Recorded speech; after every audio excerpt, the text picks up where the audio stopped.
Bonsoir, bonsoir à toutes et à tous. Je suis ravie de vous retrouver ce soir pour un live avec Sabrina. Sabrina del Medio Cielo. Je vais attendre qu'elle se connecte. J'en profite pour vous la présenter. Elle est là. Hola. Sabrina est thérapeute holistique et elle est aussi un peu astrologue, même si elle est seulement, mais je peux vous assurer que c'est une astrologue. Salut Sabrina. Salut. Ça va? Oui, et toi? Ça va bien. Je suis trop contente de te retrouver et de retrouver tout le monde ce soir pour parler un petit peu des énergies de l'année prochaine, enfin de maintenant en fait, de ce qui vient maintenant. Oui, effectivement, parce que dans 2 jours, on a l'éclipse de lune en taureau. Donc déjà, ça annonce un peu la couleur de ce que l'on va vivre en 2022 et jusqu'en octobre 2023. C'est ça.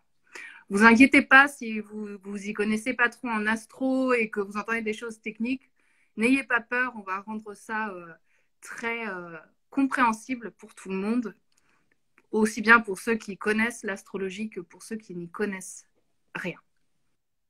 Oui, dans la mesure du possible, bien sûr. L'idée, c'est que ce soit qu'on puisse démocratiser ce savoir qui a aidé tellement de cultures et de peuples tout le long de l'histoire, n'est-ce pas? Ouais, ouais, je crois que ça nous tient à cœur à toutes les deux, c'est sûr.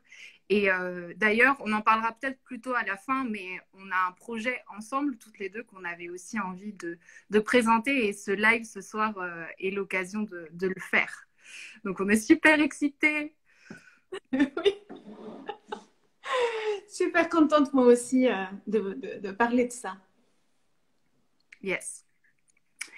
Eh ben, c'est parti. Ok. Commençons par dire juste une précision que les nœuds lunaires, ou parfois on les appelle aussi les nœuds karmiques, sont des points mathématiques. Ce n'est pas des planètes. Oui, Ouais. mais même si vous ne savez pas ce que c'est vraiment, planète, point mathématique ou quoi que ce soit, vous pouvez quand même savoir de quoi il s'agira pendant les 2 prochaines années qui viennent. Donc, ce sont les points où vont se produire les éclipses pendant les prochains 18 mois. Et le premier étant dans 2 jours, dans le signe du taureau. En fait, les éclipses dans les prochains mois auront lieu en taureau ou en scorpion, puisque ce qu'on appelle donc les nœuds lunaires, ces points mathématiques dont tu parlais, Sabrina, qui sont en ce moment et depuis 1 an et demi sur l'axe Gémeaux-Sagittaire, parce que c'est un axe, hein, et c'est toujours des signes opposés qui sont aussi complémentaires, et ils vont passer dans l'axe taureau-scorpion. Oui, tout à fait. Donc, il faut juste préciser que au moment où on enregistre ce live, parce qu'il y aura peut-être des personnes qui vont le voir après, on est le 17 novembre 2021. Donc, le 19 se produit le fameux éclipse qui est en plus le plus long du siècle, selon la NASA, parce qu'il va durer plus de 3 heures. Ouais. Donc, ça marque, je pense, quelque chose déjà de profond, de dense. On va voir pourquoi. Mais déjà, d'où on vient? Quel est le cadre dans lequel on se trouve? D'où on sort? Mm. Pour après expliquer pour aller où? Non, mais déjà, quel est le contexte qui règne, l'énergie que nous avons vécue entre 2020 et 2021 avec l'axe Gémeaux-Sagittaire? Ouais, parce que en fait, du coup, ces nœuds, ça nous parle, le nœud nord nous parle d'énergie favorable, de vraiment quelque chose, d'une direction, de quelque chose qui se développe, alors que le nœud sud nous parle de quelque chose qui l'est beaucoup moins. Donc, depuis 1 an et demi, les nœuds étaient, comme on disait, en Gémeaux et Sagittaire, donc qui favorisaient, disons, l'énergie Gémeaux. Donc, ça parle de quoi? Ça parle de l'importance de la communication, de rester en contact, de rester en lien. Avec tout ce qu'on a vécu, on sait à quel point c'était important entre les confinements, les couvre-feux, etc., d'une façon ou d'une autre, de réinventer ou de conserver, de préserver ces liens. À l'opposé, le Sagittaire représente aussi l'isolement. Donc l'idée, c'est de pas s'isoler, au contraire, de pouvoir toujours être dans la communication. Les Gémeaux, ça parle aussi de déplacement. de tout petits déplacements, de quelque chose de très local. Alors que le Sagittaire parle des grands voyages, de l'étranger, de tout ce qui nous fait découvrir de nouvelles choses.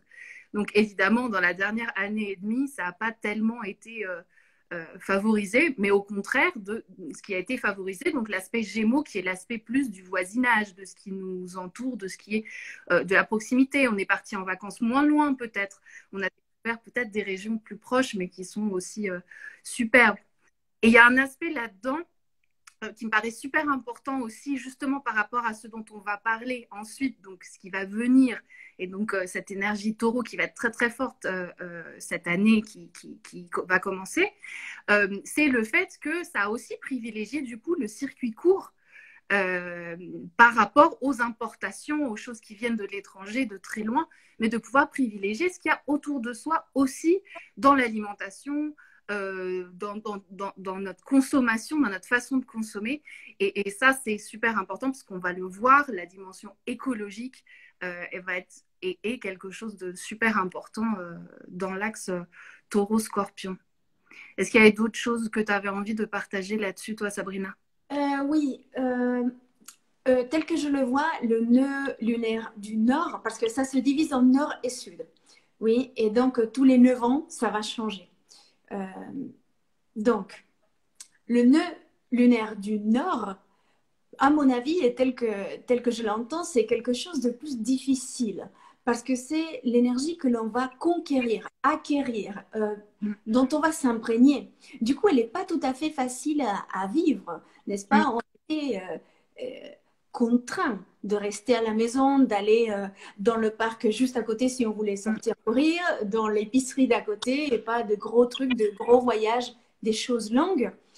Et le nœud sud, c'est ce qu'il y a à nettoyer, c'est-à-dire ce qui est prêt à être expulsé.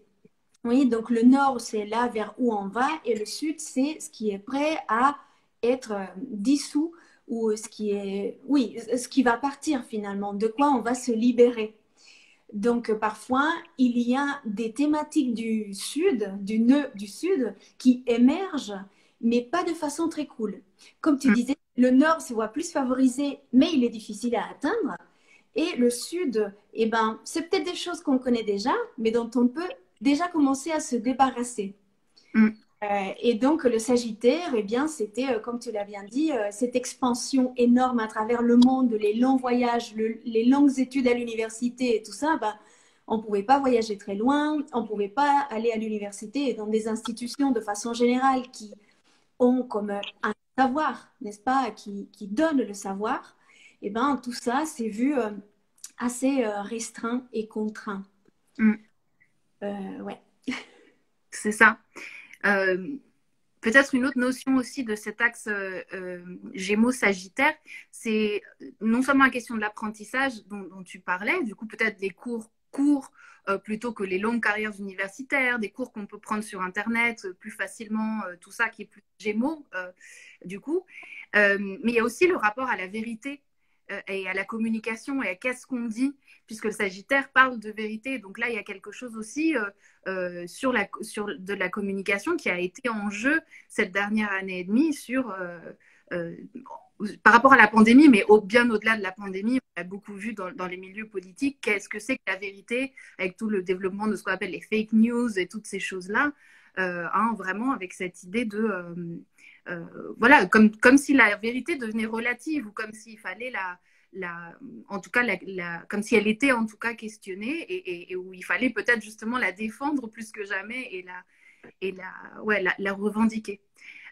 Ça me fait penser aussi même à la figure le Sagittaire, ça peut parler de la figure du gourou, du professeur qui impose quelque chose comme ça de supérieur, où j'ai l'impression que dans le domaine de la spiritualité, par exemple, c'est quelque chose que peut-être on essaye d'être sur quelque chose de plus horizontal, de plus entre pairs, P-A-I-R-S, plutôt que dans une relation comme ça. Descendante ou hiérarchique. Ouais. J'ai l'impression que c'est quelque chose aussi qui travaille fort là-dessus, quoi. Oui, et surtout parce que tout cela se produit dans un contexte de ère du Verseau quand même, non, dans tout cet apogée de l'énergie du Verseau, où ce qui règne, c'est l'idée d'horizontalité, où nous sommes des frères et sœurs et nous prenons conscience en fait qu'il n'y en a pas un qui vaut ou qui est plus que l'autre, qu'on est toutes et tous au même niveau. Donc ces croyances, parce que le Sagittaire, il faut savoir aussi que c'est l'énergie de la croyance, ils ont été invités à une remise en question. Avec ce nœud sud qui a traversé le Sagittaire, c'était OK. Tu croyais que ça, c'était ta vérité. Elle est invitée à être réinventée, revisitée. Quelle est ma vérité aujourd'hui après la pandémie? Quelle est ma vérité? Mon système de croyance, comment il se voit impacté? Parce que forcément, je ne suis plus la même et peut-être que je ne crois pas aux mêmes choses qu'avant, après cette période 2020-2021. Ouais. Donc, c'est comme ça que je vois en tout cas c'est ce nettoyage de l'énergie sagittaire, non? Comme tu disais, le nettoyage un peu au niveau des vérités, de mon système de croyance, de ce savoir que je reçois automatiquement. Et ben non, c'est plutôt me poser des questions, parce que le Gémeaux se pose des questions, non? Beaucoup, Oui. parfois trop. Ouais. C'est le signe de la curiosité, donc ça nous amène justement à aller vérifier les choses plutôt que de prendre quelque chose qui viendrait d'en haut et comme une vérité inaltérable et unique, quoi. Donc c'est sûr. Hégémonique, oui. Exactement.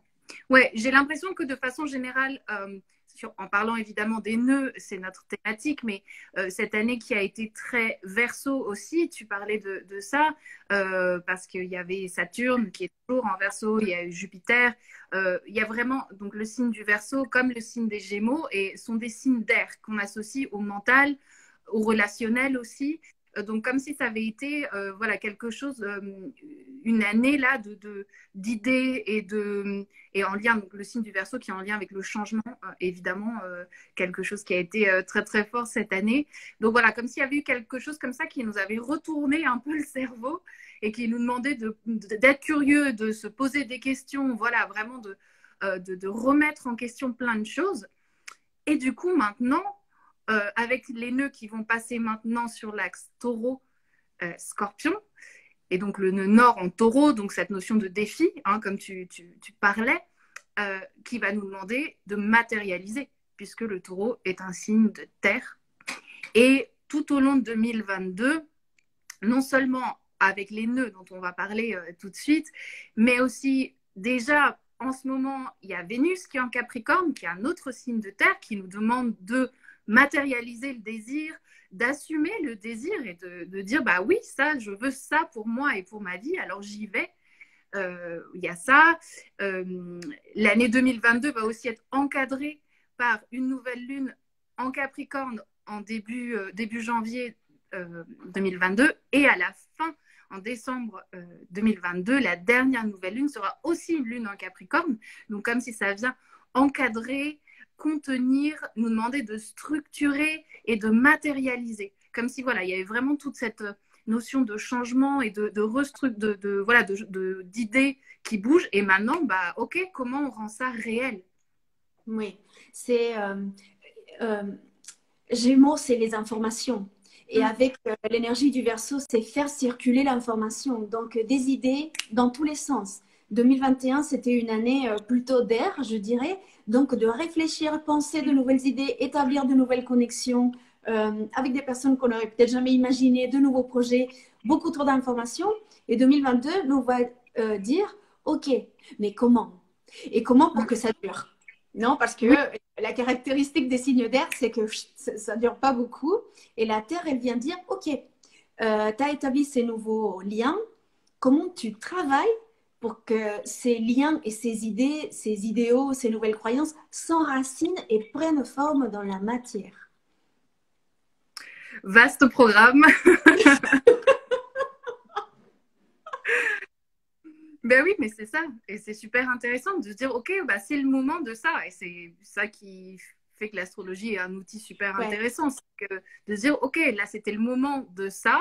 Et maintenant, c'est le moment de cette autre chose qui est donc cet axe, ce passage des nœuds sur l'axe taureau-scorpion. OK. Qu'est-ce que ça représente? Une petite parenthèse. Ouais. Avant de passer à la nouvelle énergie, je voudrais faire une parenthèse pour dire aux personnes qui sont de l'autre côté, qui n'ont pas d'expérience en astrologie, que quand on parle d'un signe, on ne parle pas d'une personne née sous ce signe-là. Oui, quand on parle de Scorpion, de Sagittaire, de Taureau, de Gémeaux ou de Verseau, on ne parle pas d'une personne née sous le signe du Verseau ou une personne de Taureau. Non, on parle d'énergie. Et chacun, chacune dans son thème a tous les signes et toutes les énergies qui sont représentées. Certaines avec plus ou moins de présence ou d'intensité, mais tout le monde a toutes les énergies dans son mandala de naissance. Super important, en effet. Donc, en fait, tout ça pour dire que ce qu'on est en train de raconter, ça concerne tout le monde. C'est-à-dire que c'est pas parce qu'on parle de l'axe taureau-scorpion qu'on parle au taureau et au scorpion uniquement. On a tous une petite ou une grande part de taureau et une petite ou une grande part de scorpion en nous. Et c'est l'énergie qui est là, qui est disponible en ce moment et qui symbolise plein de choses qui sont les choses dont on a envie de vous parler. Oui, donc de façon globale, en tant que communauté humaine, nous serons appelés à travailler sur les thèmes suivants que l'on va développer avec Flora. Mais du coup, c'est quelque chose de général qui englobe tout le monde et c'est le mood global, je dirais, le mood humain que l'on aura pendant les prochains 18 mois. Exactement. De la même façon que ce qu'on vient de dire sur Gémeaux, Sagittaire, et cette, par exemple, cette importance de la communication, de préserver la communication alors qu'on était enfermés. Enfin voilà, c'est quelque chose qui a concerné vraiment tout le monde, qui nous a concerné comme société, qui se dit en chacun de nous intimement aussi. Mais il y a vraiment avec les nœuds de la Lune une dimension globale et collective très très forte. Ouais. Alors, par rapport à cet axe, fameux axe dont on parle, taureau-scorpion, moi je dirais, j'ai envie de commencer par parler de l'écologie. Je pense que pour moi, c'est justement en parlant du fait qu'on est tous concernés, et comme collectivité, comme société, ça me semble être la chose la plus importante. Et en fait, c'est quelque chose qui est déjà, bon, vous le savez tous, hein, il n'y a pas besoin de l'astrologie pour savoir qu'on a des petits problèmes climatiques et qu'il y a des choses à revoir dans notre relation à la Terre. Et en astrologie, on le voit. Alors là, ça va être vraiment super important. Mais déjà, depuis 2019, il y a Uranus, qui est la planète du changement, qui est déjà dans le signe du taureau. Donc, qu'est-ce que ça veut dire? Parce que le taureau est un signe de terre qui donc peut représenter la planète Terre, la nature, le corps aussi, on va en parler, qui vient nous dire, les gars, il faut changer votre rapport à la planète. En fait, il n'y a plus le choix. Il faut vraiment changer. Et je pense que même si on le sait depuis longtemps, on ressent de plus en plus l'urgence en lien avec le climat. Et je pense que ça va être une des choses qui vont venir. Je crois que tu voulais développer un peu ce point-là, Sabrina. En fait, là, ce qui me vient pour expliquer, c'est que à n'importe quel moment, on aurait pu vous dire des caractéristiques du signe du taureau d'une façon. Mais en ce moment de l'histoire, disons en ce moment astrologique, cette énergie du taureau qui est fixe, qui est stable, qui cherche la sécurité dans le pareil en fait, dans le non-changement, c'est l'énergie du non-changement. Eh bien, elle subit, si je peux dire comme ça, le transit d'Uranus qui est, comme tu disais, la planète de la surprise. C'est la foudre. Et s'il y a des personnes qui connaissent un peu le tarot, c'est l'arcane de la tour foudroyée, où il y a tout qui s'écroule et il y a tout qui s'effondre, et les personnages qui sautent là parce que c'est un changement qui est vraiment, comment dire, qui vient tout révolutionner. Ouais. Donc, à n'importe quel moment, on pourrait parler de taureau d'une façon, mais cette fois-ci, on va parler des changements qui se produisent en taureau. Donc, c'est beaucoup plus profond de ce que l'on pourrait dire à n'importe quel moment de l'histoire. Ouais.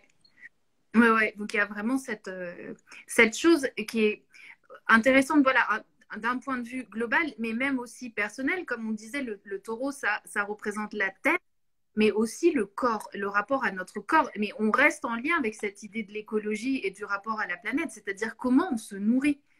C'est aussi un moment pour se demander comment on se nourrit, qu'est-ce qu'on met.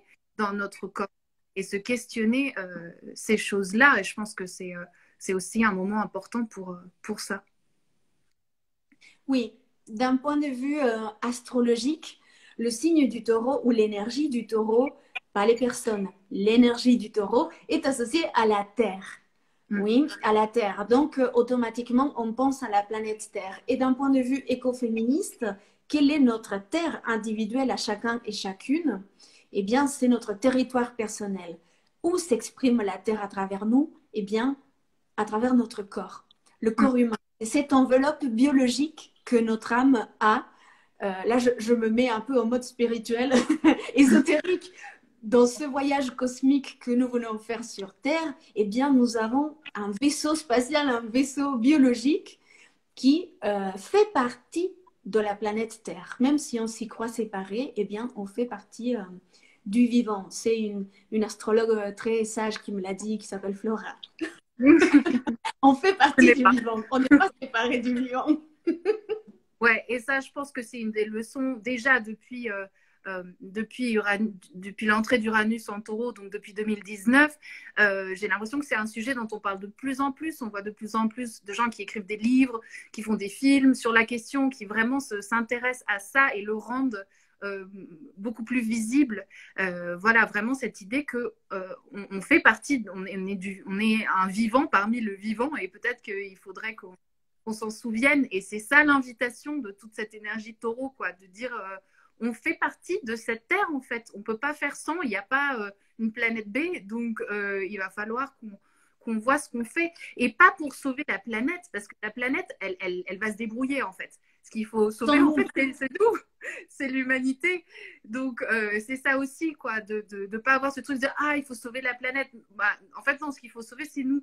La planète, elle va se débrouiller, elle est là depuis très longtemps, voilà. Mais elle est quand même un peu plus résiliente que nous et c'est à nous. Mais donc voilà, c'est vraiment cette idée de prendre soin. Le taureau, ça parle de prendre soin. C'est en lien avec la mère qui nourrit son enfant. Donc il n'y a pas mieux dans le genre prendre soin que ça. Donc il faut imaginer que c'est ça, comme si la planète était notre enfant, ou comme si notre corps, si on prend la métaphore du taureau comme notre corps, était notre enfant et d'en prendre soin. Et c'est vraiment ça l'invitation, ou une des invitations, je dirais, de ce passage du nœud nord en taureau. Oui, mettre de la conscience dans le comment je prends soin de cette enveloppe biologique. Exactement. Et prendre soin de la vie. Parce que le taureau, c'est aussi la vie, par opposition au scorpion, qui est plus l'énergie de la mort. Alors, juste pour le faire un peu en mode brainstorming, pour les personnes, peut-être qu'il y en a qui veulent prendre des notes ou des choses comme ça, juste des mots-clés sur le taureau, qui est le nord, ces 2 prochaines années. Oui, là, vers où on va. Donc, pour le taureau, dis-moi, par exemple, 5 mots qui te semblent clés pour le taureau. Et après, je donne les miens. Ok. Nutrition. Ok. Stabilité. Il y a aussi cette idée de ancrage. Ce serait un troisième mot. Comment trouver un ancrage, quelque chose qui nous rattache à cette notion de racine, quoi, de s'enfoncer dans la terre, dans le bon sens. Je ne sais plus combien j'ai de mots, j'en ai à peu près 3. Qu'est-ce que je dirais? La nature aussi, tout simplement, enfin on parlait de terre, mais juste en fait connecter avec le reste du vivant, avec les plantes, les animaux, tout ce qui nous entoure. Voilà, c'est à peu près tout ce qui me vient là. Mais, ouais, je peux reprendre si tu veux. Et s'il y en a d'autres qui te viennent, tu les rajoutes à la fin. Enfin, yes. après. Donc, toujours en lien avec ce corps, il expérience le monde et la vie à travers les 5 sens. Donc, le taureau, sa planète régente, c'est Vénus, donc c'est le plaisir. Le plaisir et la sensualité.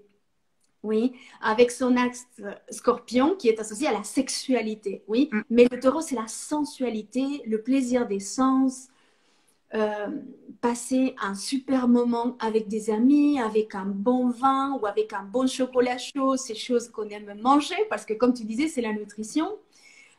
Donc ce moment de connexion où tout est en harmonie, parce que Vénus, elle nous parle des liens d'amitié ou des liens romantiques ou avec la famille, mais profiter de ces liens. Comme le bonheur de ces bons moments partagés où il y a toutes les ressources disponibles. Et ça, c'est un autre mot-clé du taureau. Les ressources. Donc, ça peut être les ressources matérielles ou les ressources humaines. Parce que comme il y a cette présence du fameux Uranus, eh bien, lui, il vient nous parler de globalité. Il vient nous parler de communauté, des sujets plus associés au Verseau. C'est comme une combinaison, une intersection entre taureau et Verseau, qui sont assez à l'opposé quand même, non, comme énergie. Donc, je disais plaisir, ressources matérielles, ressources humaines, je disais quoi d'autre, sensualité, plaisir. Est-ce qu'il y en a d'autres qui te viennent comme ça, comme clés? Non, je pense qu'en en tout cas, il y a cette notion de vie. Tout à l'heure, tu disais ça qui est très important, parce que là, on parle que du taureau, mais on va aussi vous parler un peu du scorpion, puisque les nœuds sont un axe. Et en fait, les signes opposés sont complémentaires, et en fait, l'un n'existe pas sans l'autre. Et donc, si le taureau est la vie, le scorpion nous parle de mort littérale, mais aussi des choses qu'on doit laisser mourir. C'est pas pour rien que là, l'automne, c'est le moment du scorpion. La nature, elle meurt, elle va renaître justement au printemps, à la saison du taureau. Donc, c'est ces polarités qui n'existent pas l'une sans l'autre, parce que si on apprécie la vie et si on peut introduire toutes ces notions de plaisir dont tu parlais, Sabrina, c'est aussi parce qu'on est conscient qu'on va mourir et qu'on est des êtres mortels. Donc, il y a vraiment cet axe-là et le fait que l'un ne va pas sans l'autre. Et aussi, cette question des finances et de l'économie. Parce que Vénus régit aussi les valeurs. À quoi je donne de la valeur? À quoi on donne de la valeur? Oui, donc notamment l'argent en ce moment, mais ce qui est aussi invité à être changé ou révolutionné, c'est notre façon de consommer et notre rapport au matériel, notre rapport aux ressources. Donc, le taureau, c'est l'énergie de l'abondance. Mais peut-être que cette notion d'abondance, elle va changer parce qu'il y a cette présence d'Uranus qui va dire, OK, oui, les gars, abondance, mais autrement. Uranus, il veut tout changer, il veut faire les choses autrement et surtout à sa façon. Il est individualiste et c'est une planète de conscience et de conscience collective. Donc il dit, OK, jusque-là, vous avez consommé d'une certaine façon, vous avez exploité les ressources d'une certaine façon. OK, maintenant, comment vous allez réinventer votre idée d'abondance et comment vous allez vous réapproprier les ressources matérielles et votre corps, etc. Ouais, ça me paraît hyper important ce que tu viens de dire. Parce que effectivement, on a eu un fonctionnement depuis au moins 2 siècles justement, encore une fois, dans le rapport à la Terre, quoi, d'extraire, extraire, se servir, justement parce pour revenir dans mon obsession on est un vivant parmi le vivant, on s'est cru tellement en dehors du vivant qu'on s'est servi que tout était à notre disposition. Et en fait, voilà, donc cette notion d'abondance, effectivement, elle est à questionner. Et qu'est-ce que c'est que l'abondance et comment on peut consommer avec plus de conscience étant donné le monde tel qu'il est aujourd'hui. Et c'est vraiment de ça qu'il s'agit. Oui, oui. Donc, à quoi on donne de la valeur? Après la pandémie, eh bien, peut-être que le fait de pouvoir partager un moment avec quelqu'un en tête-à-tête et pas à travers un écran, peut-être que ça prend une valeur exponentielle maintenant dans nos vies. Pouvoir caresser la main de quelqu'un, pouvoir se faire un câlin, tout ce genre de choses très, très physiques, donc en lien avec le scorpion, le taureau, eh bien, ça vient acquérir une nouvelle valeur. Et bien sûr, la question de, comme je disais, finance, économie, l'argent et tout ça, bien sûr que ça va aussi prendre d'autres valeurs. Peut-être qu'il y aura... Bon, on parle beaucoup en astrologie, dans le milieu de l'astrologie, d'effondrement économique. Moi, j'aimerais parler plutôt d'une révolution économique, plutôt qu'un effondrement. Parce que l'effondrement des choses telles qu'on les connaît, mais quand quelque chose s'effondre, c'est parce qu'une autre chose nouvelle arrive. Exactement. Et le taureau, moi, je trouve aussi qu'il y a une pointe de créativité aussi. Parce que dans cette vie naissante, eh bien, il y a la création du nouveau et le donner vie.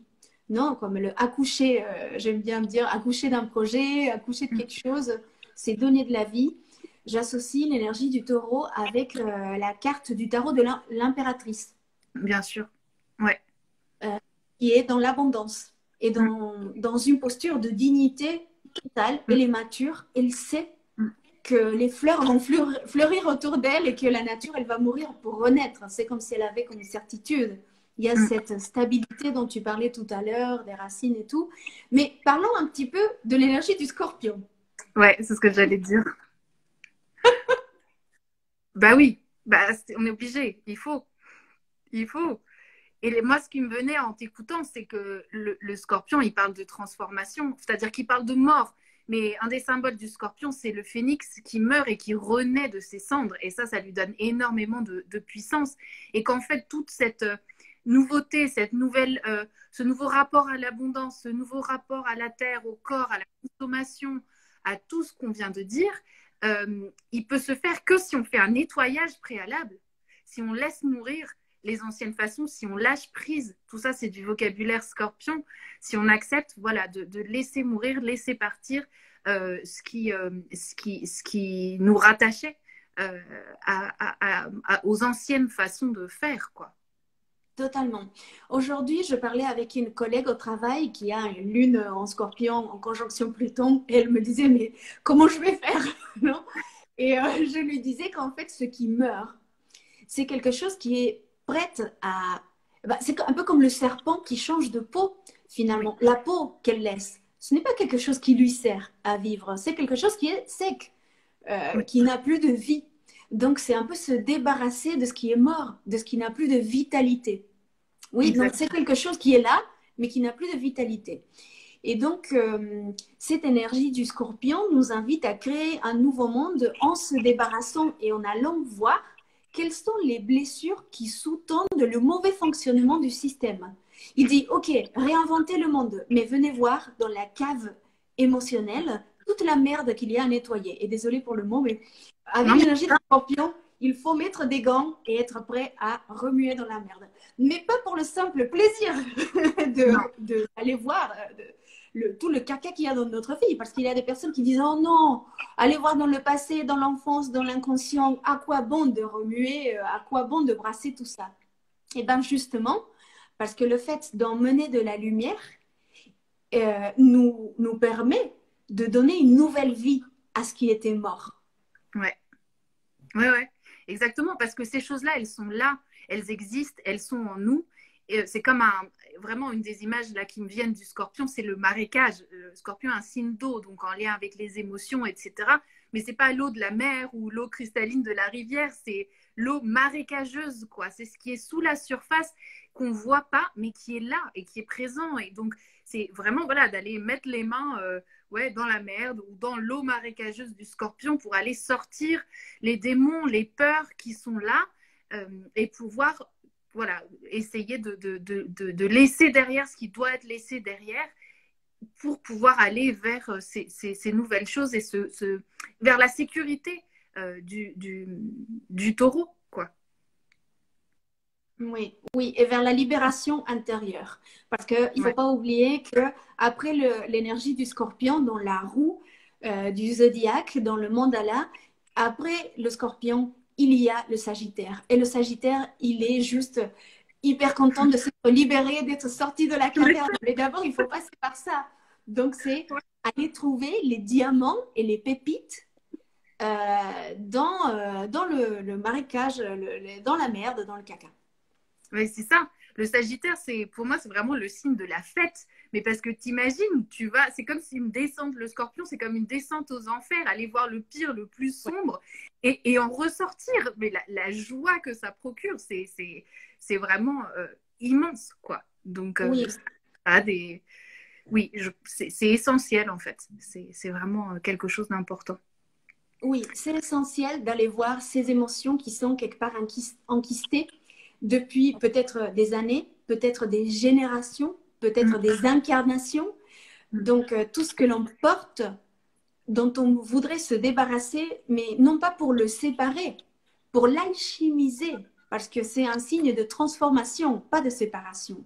Donc le scorpion te dit, ok, tu as ça en toi, c'est une blessure, ça fait des années que tu charges avec cette rancœur, avec cette colère, avec cette jalousie, avec... C'est des trucs que nous, en tant qu'êtres humains, on juge de négatif. Oui, c'est les émotions difficiles à vivre, en fait, qui sont là, enfouies dans notre inconscient, qu'on n'a pas très envie d'aller voir.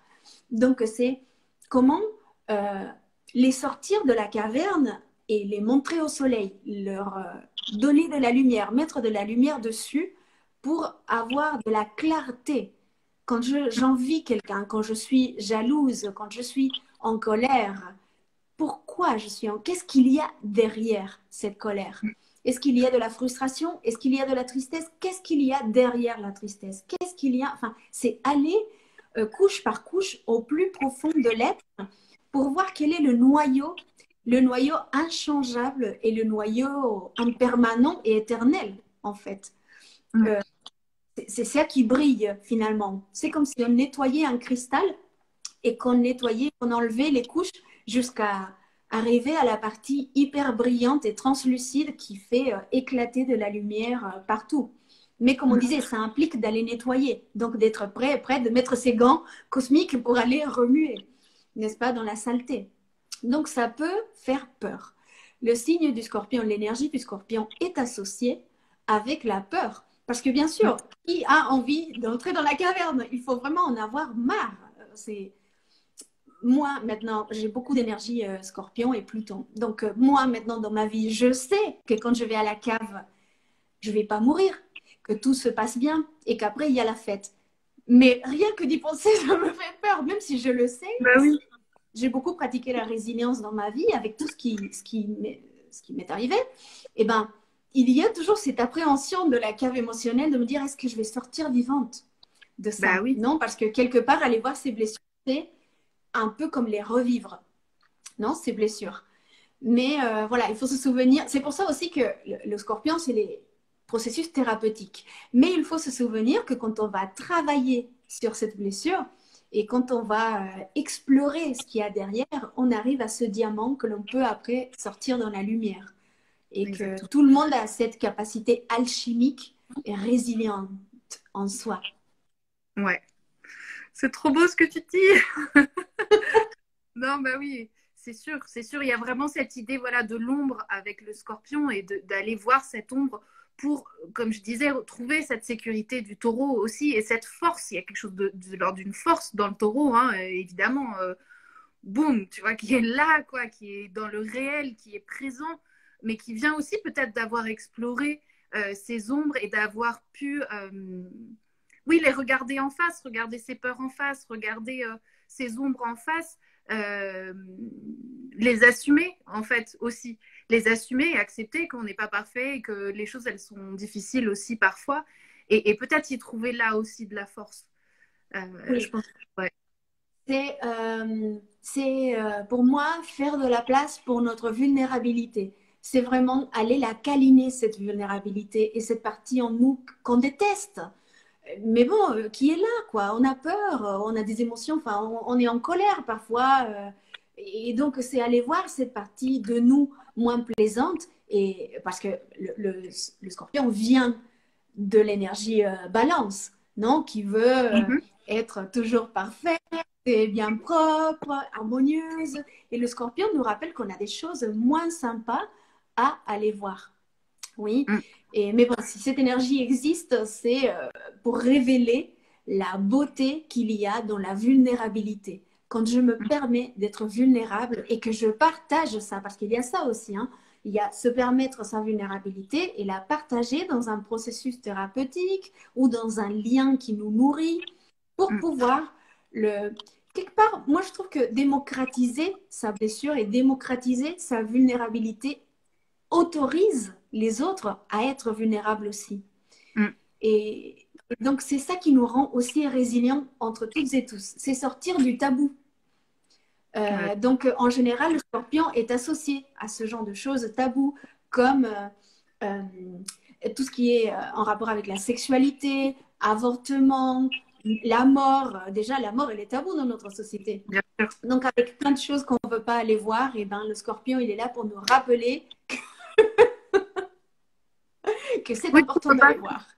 que c'est hyper important d'aller voir. Et oui, effectivement, notre rapport à la mort, c'est sûr que dans notre société, il existe, je sais pas, c'est tabou, il n'existe pas, on ne sait pas quoi en faire, on ne comprend pas, c'est terrible. Alors si ce transit, si ce nœud sud en scorpion pouvait nous aider là-dedans, ce serait vraiment formidable. C'est vrai que je pensais aussi à la question de la sexualité, puisque le scorpion parle de ça. D'ailleurs, au moment où MeToo a commencé, où tout ça a commencé à bouger, où il y a commencé à avoir des révélations, ou juste le fait de pouvoir dire que en fait, c'est pas normal de se faire violer, de se faire agresser, etc., qui paraît évident, mais visiblement, ça ne l'était pas.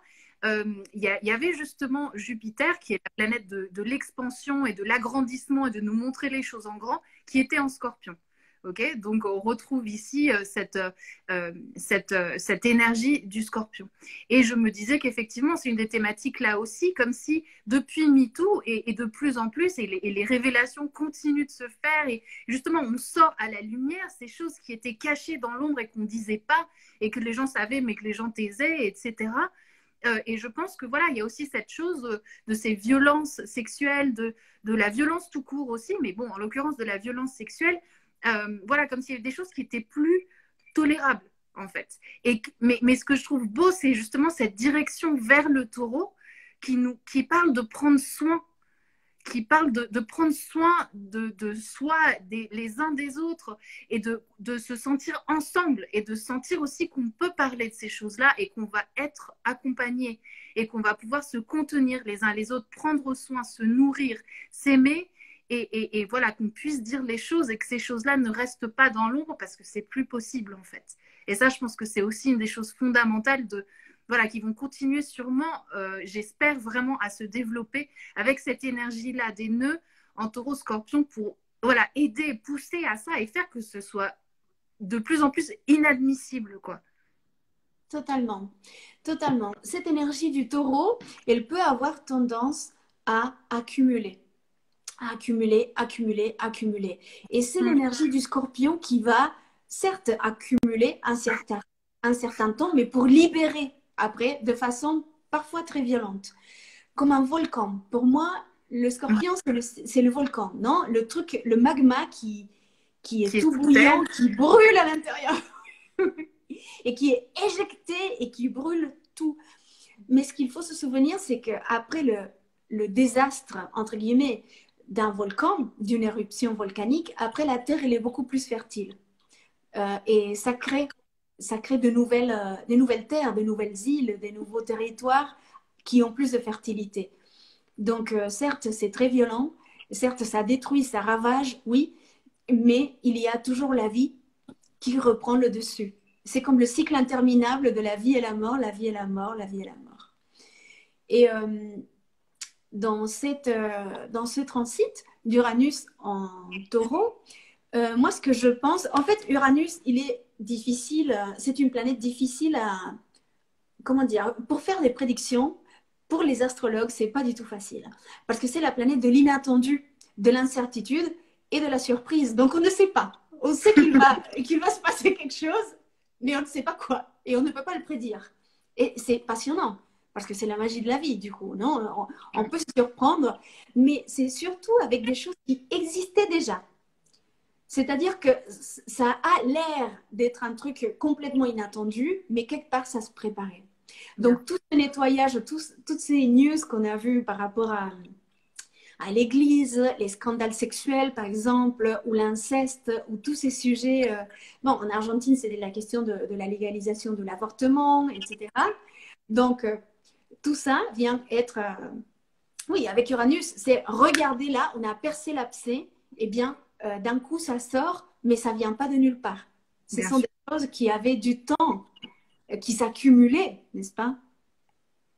Bien sûr. Oui, oui, c'est sûr, ça sort pas de nulle part, mais c'est juste qu'il y a un moment donné où ça explose et ça devient évident pour moi avec Uranus, puisque là, on reparle d'Uranus qui est aussi en taureau depuis 2019. Il y a cette notion d'évidence, où il y a quelque chose travaillé, mais peut-être sous la surface, et qui d'un coup explose et qui devient finalement voilà, évident. Et il y a vraiment quelque chose comme ça avec Uranus. Uranus, donc, qui est en taureau depuis 2019, il était entré un tout petit peu en 2018, puis était reparti, puis 2019, et il y sera jusqu'en 2026. Donc là, avec les nœuds, voilà. Oui, c'est ça qui est fou, c'est que Uranus, à la fois, il parle de choses comme ça qui arrivent soudainement, et à la fois, il est très lent, puisqu'il est très loin de la Terre, hein, donc c'est des processus aussi assez profonds. Donc ce sera super intéressant de voir en 2026 comment notre rapport à toutes ces choses dont on parle, à la terre, à l'écologie, au corps, à la nutrition, à tout ce dont on vient de parler, comment ça aura changé, mais radicalement probablement entre 2018, 2019 et 2026. Et donc on est en plein dedans. Et c'est pour ça que c'est cette année et demie qui vient là avec les nœuds, le nœud nord en taureau, le nœud sud en scorpion, c'est un peu au milieu de ce transit d'Uranus. C'est comme si ça venait vraiment mettre la lumière là-dessus et nous dire, OK, c'est là que ça se passe, c'est de ça qu'il s'agit. Voilà, matérialisons, concrétisons, occupons-nous de notre corps, de notre place sur Terre, de ce qu'on fait, de quelle agriculture on veut et de toutes ces choses, là, qui sont des vastes questions, mais qui sont super importantes. Oui, peut-être oui. juste, excuse-moi, juste pour préciser, là, nous, on avait envie de vous parler de ça maintenant parce que dans 2 jours, il y a la pleine lune en taureau qui est donc aussi un éclipse parce que les nœuds sont tout près. Donc ça commence déjà cette énergie là très forte. Mais si vous voulez, les nœuds de la lune qui sont encore en Gémeaux Sagittaire vont passer en taureau Scorpion le 18 janvier. Le 18 janvier et j'avais noté quelque part, jusqu'au 17 juillet 2023. Voilà, jusqu'à l'été 2023. Donc, c'est toujours 1 an et demi, en gros, que les nœuds sont dans un signe et son signe opposé. Oui, moi je dis octobre parce qu'il y a encore des lunaisons qui vont se produire, mais techniquement c'est jusqu'en juillet. Et on a, même s'ils ne sont pas encore changés, ces points mathématiques, parce qu'ils changent en janvier, comme tu l'as dit, en janvier 2022, ils commencent déjà, on a déjà un avant-goût, comme tu disais, dans 2 jours, eh bien, on commence à voir quels vont être les sujets qui vont être touchés par cette énergie. Totalement. Donc en astrologie, il s'agit toujours de cycles, mais on peut ressentir avant ou après. Enfin, ce ne sont pas des choses juste le jour même. Non. Voilà. On commence déjà à sentir et on commence à dire au revoir à ces axes Gémeaux-Sagittaire, totalement. Et tout à l'heure, tu parlais d'un truc qui me semblait intéressant pour commencer à redondear. Et donc, tu parlais d'Uranus et d'agriculture. Et bon, moi, j'aime bien essayer de prédire un peu ce qui peut se passer. Pour moi, l'Uranus représente aussi, en plus de tout ce qui a été dit, la technologie et les sciences. Bien sûr. Et l'astrologie aussi. Donc, comment on va appliquer cette technologie et la science à la Terre, aux ressources naturelles? Qu'est-ce qui va changer dans notre façon, par exemple, dans tout ce qui est compostage, zéro déchet? Quels sont les nouveaux appareils peut-être qui vont apparaître ou quelles sont les nouvelles technologies que l'on va voir apparaître ou construire? Comment la science va avancer dans le sens du nettoyage de la planète? Et j'aime croire qu'il y aura des machines sur l'océan qui vont nettoyer ou qu'on va pouvoir transformer le plastique en quelque chose de super. Enfin, j'aime rêver d'un monde meilleur. Waouh, j'espère que un dernier truc, que le scorpion, ce sont aussi les énergies fossiles, parce que c'est tout ce qui est sous la terre, donc le pétrole notamment. Et tout ce qui est les minéraux aussi, c'est Pluton.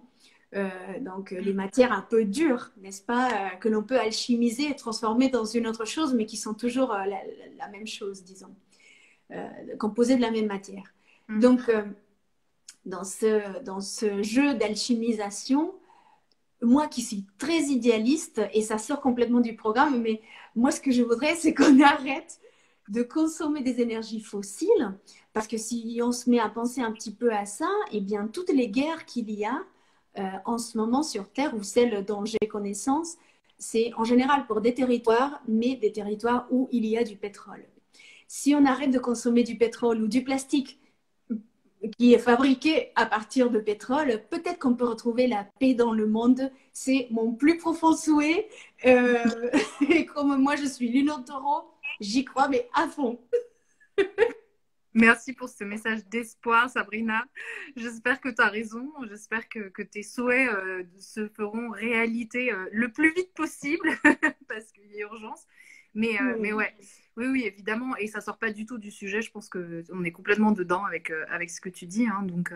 Donc oui. D'ailleurs, ça me fait penser que, parce que tout ça, c'est des cycles. Et voilà, là, on en parle maintenant, ça arrive maintenant, mais c'est des choses qui sont déjà arrivées. En fait, les nœuds, ils sont dans un signe tous les 18 ans. Ok, donc ça, cette même énergie, elle était là il y a 18 ans. Alors, ça a signifié d'autres choses. Et juste, ça me faisait penser que le dernier passage où le nœud nord était Gémeaux, Sagittaire, comme ils sont maintenant et depuis 1 an et demi, c'était juste après le 11 septembre 2001 et juste dans la préparation de la guerre en Irak.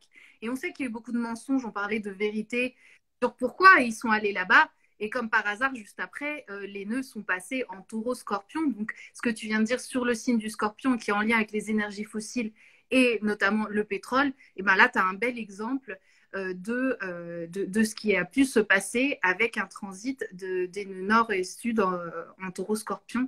Le dernier passage, voilà, c'était en 2003, c'était le moment de la guerre en Irak. Donc, c'est un peu la réponse aux mensonges d'avant non, on va amener la liberté aux Irakiens. Et ben après, voilà, bref, on sait très bien ce qui se passe. Oui, donc 18 ans dans le même signe et 9 pour être nord et sud. Parce que c'est, tu l'as très bien dit, un axe. Bon, est-ce que tu es d'accord pour qu'on passe à notre belle annonce? Oui! Ouais, parce que tout ça, c'était un peu une excuse. Enfin, non, on est hyper contente de parler de tout ça, évidemment, mais on a beaucoup travaillé et beaucoup ri, parce que rire et travailler, ça va ensemble. Quand Sabrina et moi, on est ensemble. On a beaucoup travaillé ces dernières semaines pour vous présenter très bientôt un podcast qu'on est en train de faire, un podcast qui parle d'astrologie. Parce qu'il y a plein de choses qu'on avait envie, bon, déjà de démocratiser, de rendre les choses accessibles, l'astrologie telle qu'elle est aujourd'hui, de démentir aussi certaines idées reçues qu'il peut y avoir sur l'astrologie. Quoi d'autre? On est dans l'ère du Verseau.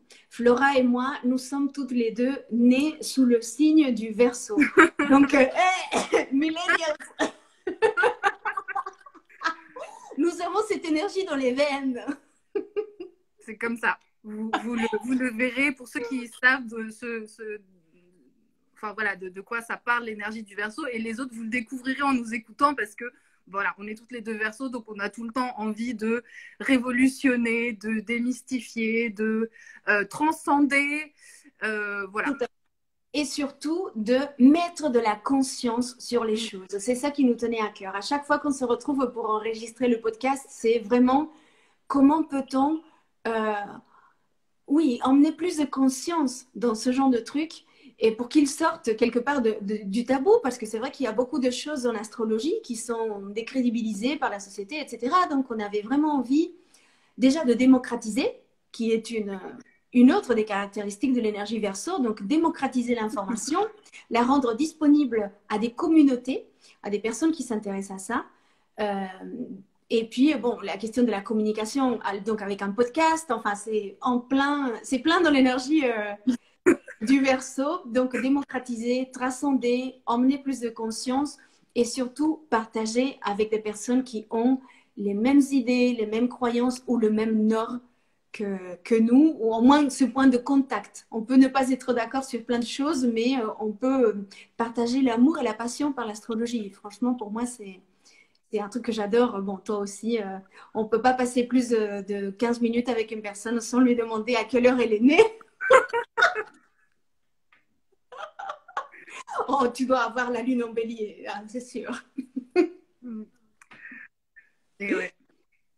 Donc, l'idée, c'est de mieux comprendre l'astrologie, de déconstruire les idées reçues, d'emmener plus de conscience. Et pour ça, rendez-vous le 27 novembre sur Spotify ou Apple Podcast ou encore Anchor pour les personnes qui ne connaissent pas la plateforme. Donc, à partir de 8 h du matin, c'est un samedi. À partir de 8 h du matin, vous aurez déjà des épisodes à déguster.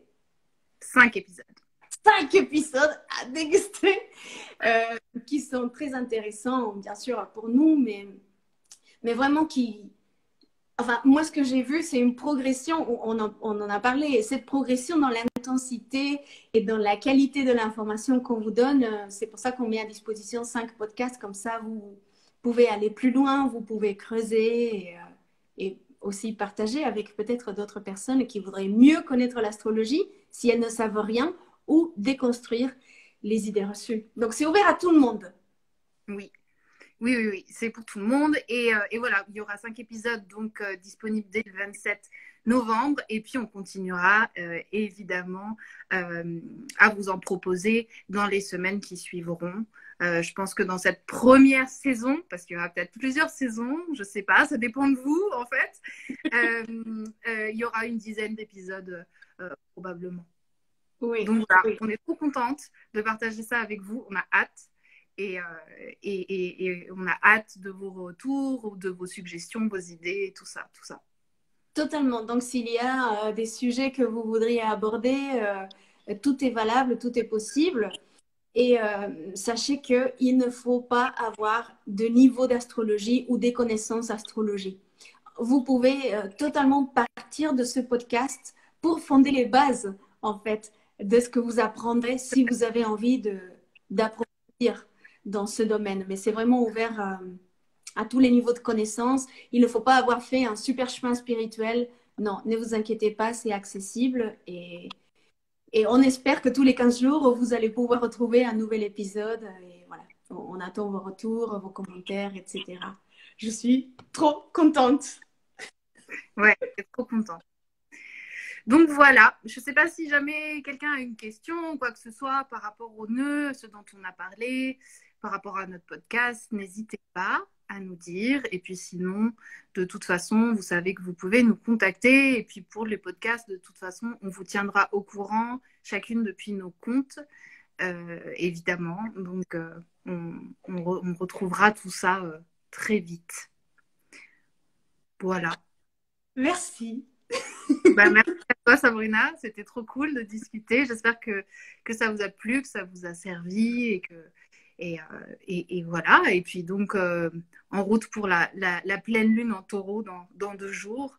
Les pleines lunes en taureau, il faut savoir que la lune, elle est exaltée en taureau. Elle adore être en taureau, et donc c'est vraiment une très belle pleine lune, même si ça suppose toujours un peu de tension, mais c'est quand même une très belle pleine lune, justement pour tout ce dont on a parlé de l'énergie du taureau, pour profiter, pour manger, bien se nourrir, pour faire l'amour, pour faire l'amour, oui, pour se faire des massages, voilà, prendre soin du corps à fond. Donc vous l'avez bien mérité. On l'a tous bien mérité, donc profitons bien de cette belle pleine lune en taureau qui aura lieu, c'est quand? C'est demain soir? Oui, enfin c'est la nuit. Après-demain, oui. Dans la nuit, enfin disons que c'est vendredi matin, quoi. Donc la nuit où elle sera vraiment pleine, ce sera demain soir, jeudi soir, jeudi 18 novembre.